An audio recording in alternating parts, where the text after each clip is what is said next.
Bueno,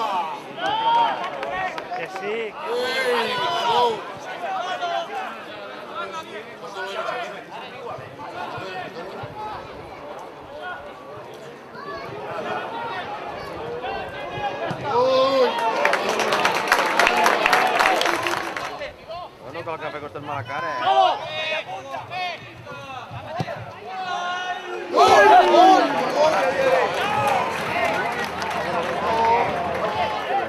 La Linyola.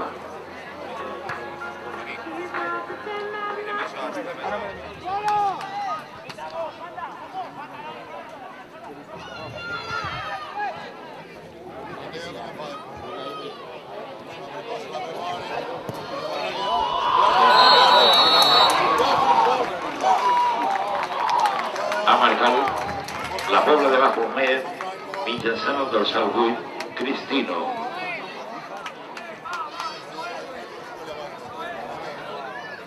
Señores, rojos un poquito más todos,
La primera part ha estat una primera part igualada per tots dos equips, amb molta por, nosaltres sobretot molta por amb les dimensions del camp, que nosaltres no ens anàvem massa bé i ells tenen més apamada. La segona part, però bueno, una vegada hem fet el gol jo crec que teníem el Benavent grogui i una jugada crec que prèvia hi ha una falta, no ens la pite, ens acosta per l'1-0 i després, bueno, ells posant sobretot els dos jugadors aquests grans a dalt, pues, ens feien mal. Jo crec que avui, quan hem vingut, ja sabíem que l'arbitratge no seria massa bo i crec que l'arbitratge ha condicionat el resultat del partit. Sí, un partido muy intenso, muy complicado, que se complicó más con el gol de ellos y al final pues tuvimos el coraje y el acierto de remontar el resultado a base de corazón y de ganas y de fe, ¿no? Y al final pues lo hemos conseguido y hay que felicitar a todos los jugadores. Me gustaría más empezando ganando los partidos, porque como no puede ser, pues es una buena señal. Es decir, que el equipo tiene esta reacción, este carácter, esta personalidad, ¿no? Y al final pues es bueno y además todos los jugadores están involucrados, los que salen de titulares como los suplentes, y todo el mundo aporta y eso es muy positivo.